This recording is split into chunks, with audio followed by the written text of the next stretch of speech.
do të ketë non grata dhe në Shqipëri, të tjera. Edhe sikur të ketë non grata prapë Shqipëria me këtë klasë politike që është do jetë, sepse nuk e lëviz njeri. Amerika nuk do zotëri që të ketë shqetësime. Klasa politike nuk po ndryshon, avokat.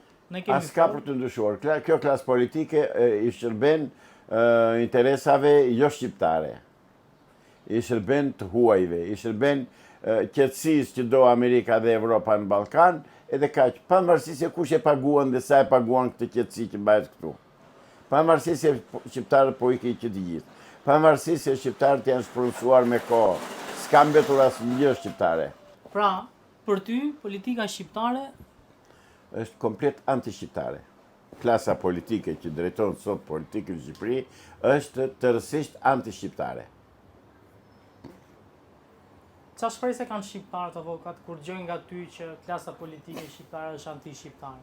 Unë nuk jap dot shpresë shqiptarëve, sepse s'ka mundësi që ta ndryshoj këtë klasë politike. Këta janë ngulitur zotëri, janë forcuar, janë pasuruar, i kanë të tëra. Këta ikin vetëm me mënyrën që iku Mubaraku në Egjipt. Atë mënyrën e largimit të Mubarakut egjiptian, neve nuk na lënë amerikanët ta bëjmë, nuk duan zhurmë, nuk duan rëmujra, nuk duan shpërthime, duan që të rrim kështu si qebi të urt, si kau që i vëzgjedhën, edhe nuk ndihet. Këtu i ka ta ndesur, si kau në parmënd. Ne s'kemi asnjë kërkesë qytetare dhe njerëzore dhe të kërkojmë pronat orti zotëri. Na e marr pronat, more. Dhe nuk flet njeri fare. Dhe këta pronat po i marrin në mënyrë shumë të sofistikuar. Çfarë bëjmë? Kanë bërë ato ta shkruajturët harta të gjithë qendrave të banimit dhe nëpërmjet topografëve të tyre në komunë dhe në hipotek, i ndryshojnë dhe atje ku banorët nuk janë atje, nuk banojnë, për shembull kanë kur janë në Tiranë bie fjala. Atëherë ç'bën ai? E quan tokë shtet. Dhe mbasi e ka emërtuar tokë shtet, ja jep kujt të doj, ja shet kujt të doj, kryetari i bashkisë apo njësisë administrative, dhe ti si pronar se kërkon dot më, se thotë a është tokë shtet, thotë. Pra vet i emërtojnë shtet, vet i vjedhin, vet i marrin, vet i glaborojnë dhe qytetarëve u merret prona. Do marr rastin e Progonatit që është bërë tem tani, është bërë di gjithë Republika e Shqipërisë. Thonë nuk ju japim certifikat pronësie se nuk keni dokument pronësie. Mor zotëri, kam dokumentin e vetit 2851. Qa të pengon ty të më japësh certifikatën e pronësisë mua që jam pronar me një dokument shqiptar, të letrave shqiptare, të shtetit shqiptar. Nuk të kthejnë përgjigje, por të marrin pronën, të vjedhin, dhe kështu vjedhin në Tepeler në Progonat, kështu vjedhin në Kurvelesh, kështu vjedhin në Veri, kështu vjedhin në Myzeqe, Berat, Lushin, Korç. Më vinë qytetar nga Korça dhe thonë na e kanë marrë pronën duke të thënë që është e shtetit. Pra, është shteti vetë na vjedh, vetë struktura shtetërore na vjedh. Kush do i ndalojnë këto, avokat? Se qytetarët po i ndalojnë. Askush nuk i ndalon. Pra përfundimisht ne kemi përfundimisht vemi tek ajo që duhet marrim ligjin në dorë. Marrim ligjin në dorë? Ta zbatojmë vetë ligjin. I bi ta çojmë vendin në anarki. Rri. Dakor. Unë nuk them të bëhet anarki, nuk them të bëhet kryengritje se nuk më lejojnë ta them këtë, por unë po them këtë tjetër. Rrini se mirë jeni. Ti që i Zoti për vete nuk je, mbajmë në kurris se mirë më ke, thot dicitura në një nga kapricët e Francisco Gojes. Shikojeni se e kini atje, fshatarin që ma kryqin e gomarit në qafë. Në këta jemi, këtu jemi ka të ndisur. Ne jemi popull pa sedër. Ne jemi popull pa inat. Ne vrasim njëri tjetrin për një vezë pule dhe kur vjen puna që na merret e gjithë pronën, ne nuk ndihemi. Këta jemi. S'ka pse të na vijë çudi, s'ka pse të na vijë keq. Njerëzit ikën morën në arratim, shqiptarët nuk janë trima që të rinë këtu dhe të bëjnë vëndin dhe të marrën pronën e tyre se cili atesi që ka pasur e ku ka pasur, po marrin mullit e pa ujë, themi neve andena kur vereshi ikin dhe nuk kërkojnë atë që takor, atë që është e tyre. Është e vështirë për t'u ka përdir fakti që të para tanë kanë mbrojtur tokën tonë me armë dhe kanë dhënë dhe jetën, e ndërsa shteti shqiptar e jep pronën e vet të shqiptarëve për 1 euro të huajve. Thashë njërë tjetër, klasa politike shqiptare është anti-shqiptare. Ata të parët tanë nuk kanë lënë djem edhe burra mbrapa. Janë shuar. Kështu, dy këmsha mund të kenë lënë të gjinisë femërore maskullore. Po burra që t'i dalën zotë vëndit dhe pronës nuk kanë lënë, nuk ka. Nuk ka. Vriten me njëri tjetrin për një fjalë goje, për një parkim ose për një gërvishje makine, po me njerë të vrasin. Gati e kanë kaçavidhën ose thikën në bashkë. Por që të zgjidhin problemet e pronës dhe të unifikohen, të bëjnë bashkë dhe të kërkojnë, të dalin në protestë dhe të thonë po hiqni ligjin 7501 nuk dalin, sepse ligji 7501 i ka vënë sa në interesat përbashkëta, ai dhe në interesat kundërta, për të hedhur njëri tjetrin në luftë, për të vrarë njëri tjetrin. Këtë gjë duhet ta bëj politika, të kthej, të anulloj ligjin 7501 dhe të bëj pronat e Zoti. Atje ku kanë ndërtuar paguajnë qiran, atje ku është bosh ta marrë Zoti. Veriu, se janë bërë dy, janë marrë dy vendime në Shqipëri. Veriu që zbriti dhe erdhi u vendosë në Tiranë, gjithë veriu, tokat e tyre atje i kanë të paprekura, s'u ka luajtur njëri. Ka 7501 atje. Ndërsa 7501 kanë në shkumbin e poshtë, që do të thotë, janë vjedhur tokat. Që do të thotë, s'janë të zotët të mbrojnë tokën e tyre. Që do të thotë, nuk mund ta mbrosh, ndryshe vetë të ngresh me armë nuk ngremi, se s'kemi as armë s'kemi, as njerëz për të derdhur gjak s'kemi. Kështu që urdhë, jemi dënuar.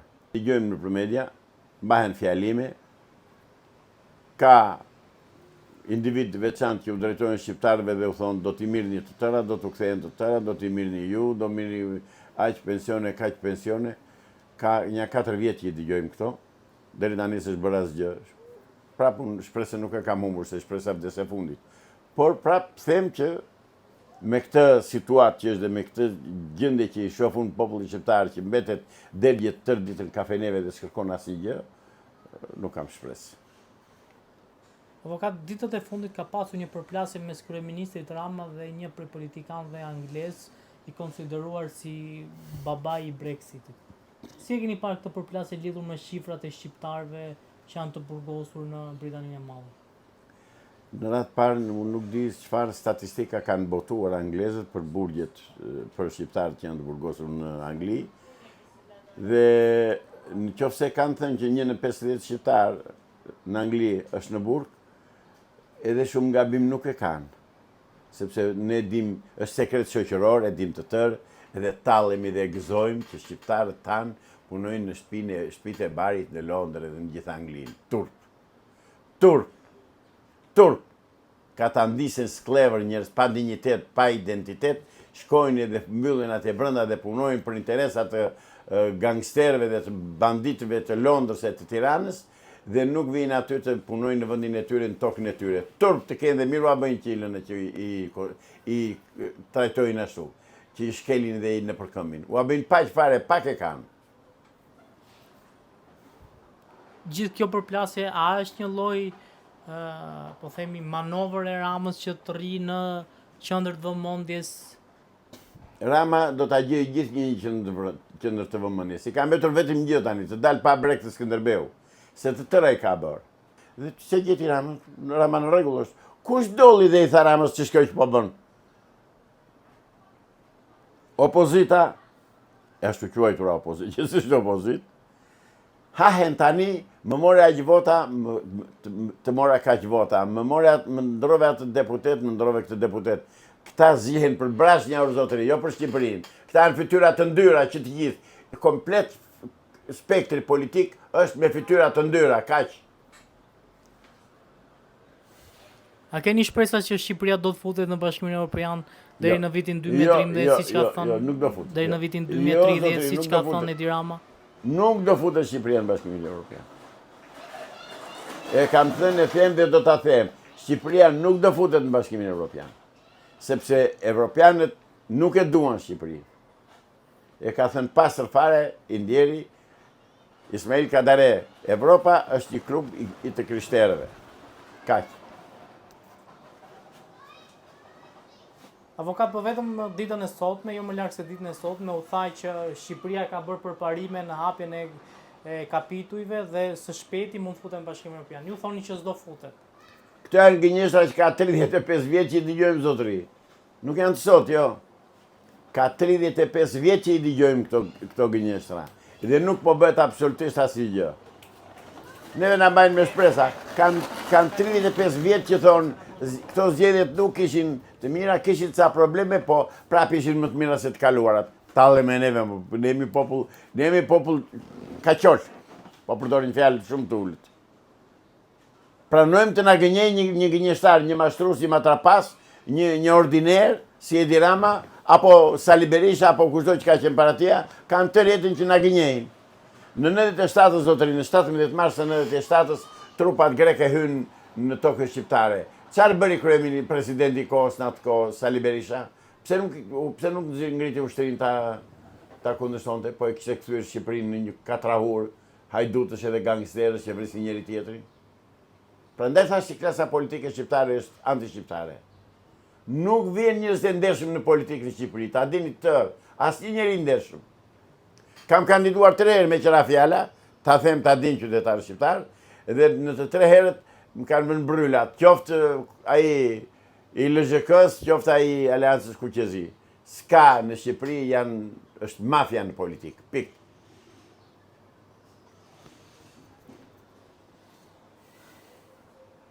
Avokat Flamur Noka ishte në SPAK. Gjithashtu, edhe gjyqi ndaj Berishës dhe dhëndrit të tij Amar Maldezi ka filluar, por me një, po themi, ngërç ku Berisha nuk u paraqit në gjyq. Si e konsideroni vazhdimin e këtij gjyqi dhe do ketë një gjyq me zvarritje, pra Berisha do vendos që përmes procedurave ta zvarris gjyqin dhe fitoj përmes procedurave, apo do shkojt përballet me akuzat që janë ngritur, siç duhet të bëj një njeri që mendon që është i pafajshëm? Berisha nuk është burr të dalë të përballet me akuzat, sepse dhe akuzat që i bëjnë janë qesharake, është turp të vjen turp të dëgjosh. Diskutojnë klubin Partizani. Ora njerëz, Berisha duhet të akuzuar për ushtrinë që e shkatërroi, për industrinë që e shkatërroi, për bujqësinë që e shkatërroi, për naftën që e shkatërroi, për të tëra që i ka shkatërruar Sali Berisha. Sali Berisha e furnizonte Miloševićin me naftë dhe nafta shqiptare vriste kosovarët në Kosovë. Pra nuk ka, vemi nga vemi dhe aty do vim. Ndërsa sa i përket gjyqit që thua për Sali Berishën, është një gjyq parodi, një gjyq qesharak, tallen.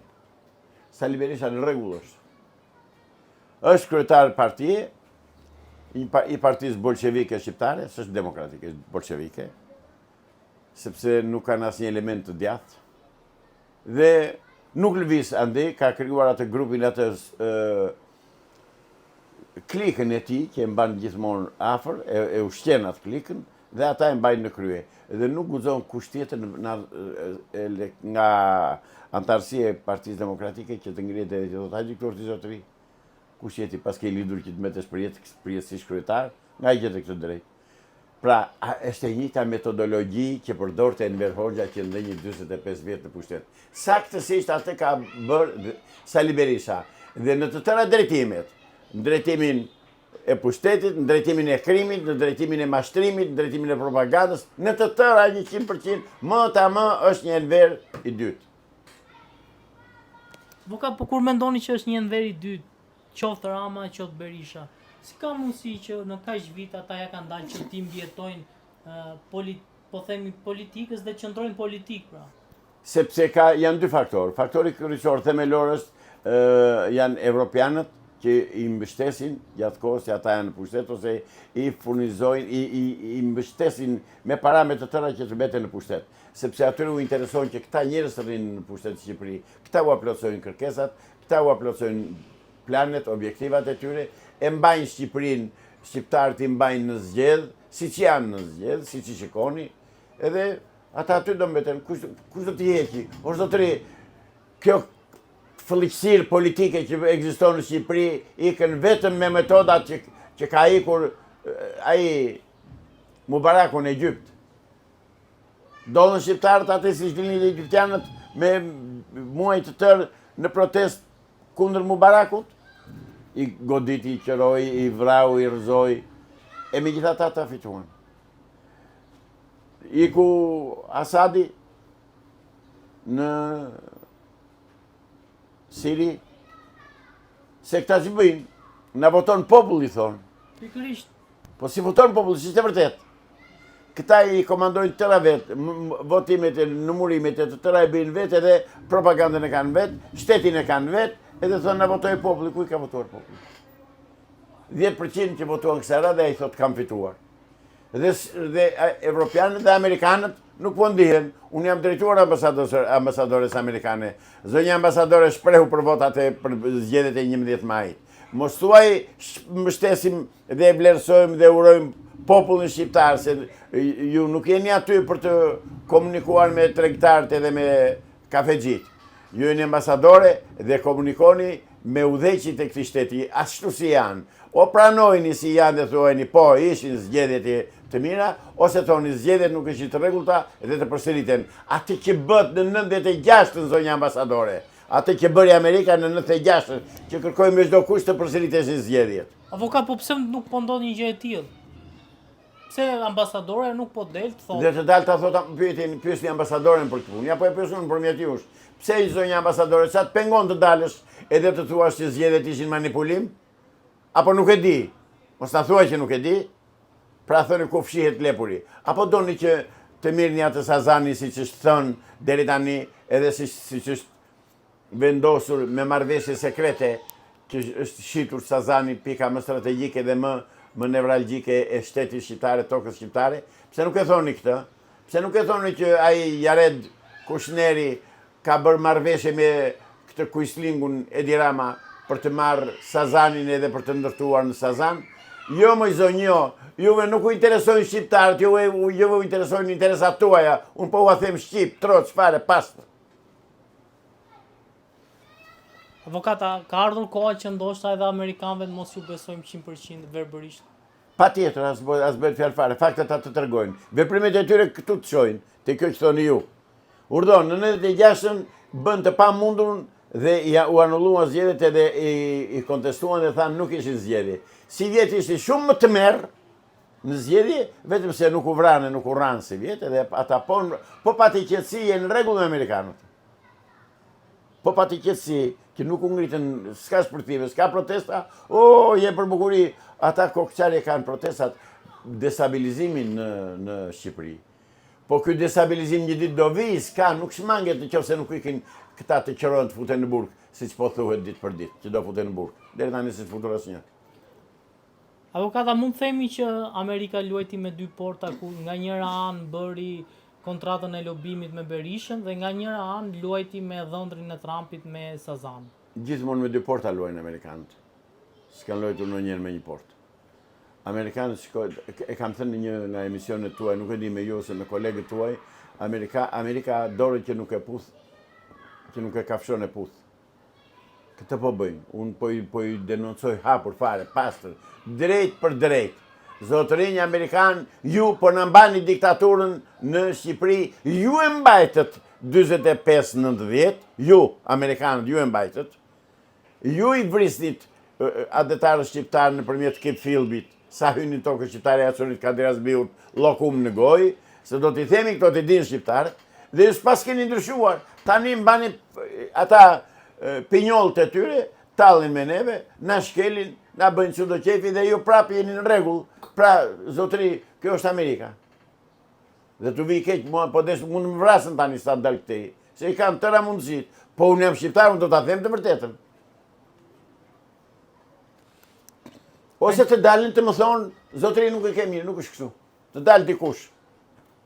Të dalë dikush nga ambasada amerikane, ose përfaqësuesi i tyre, këtë duan. Të më thonë, nuk e ke mirë kështu, se di unë që ja bëj debatin. Ta bëjmë debatin aty në studio, ku të kenë qejf. Shumë shqiptarë kanë shpresuar tek Spaku si një institucion i drejtuar, le të themi, në thonjza nga amerikanët. Çfarë po ndodh me ta? Ashtu menduam të gjithë, por e vërteta që ka ndryshe. Spaku drejtohet 100% nga Edi Rama. Spaku drejtohet, manipulohet, shantazhohet, urdhërohet vetëm nga partia bolshevike e Edi Ramës. Askush tjetër. Të tëra në mashtrim. Në qoftë se Spaku ka dal nga ato që nga vendimi që është marrë dhe në Shtetet e Bashkuara të Amerikës për të goditur këtë korrupsionin në Shqipëri, pse nuk flasin amerikanët? Nuk shohin se s'po bë Spaku? Dalin, bëuni burra ju të ambasadës amerikane dhe thoni, thoni këti dumdumanit, ku jeti o zotëri? Përse të kemi ushqyer ty, përse të mbrojmë? Jo më zotëri jo, po ta them Shqip, amerikanët lozin me 2 porta, pik.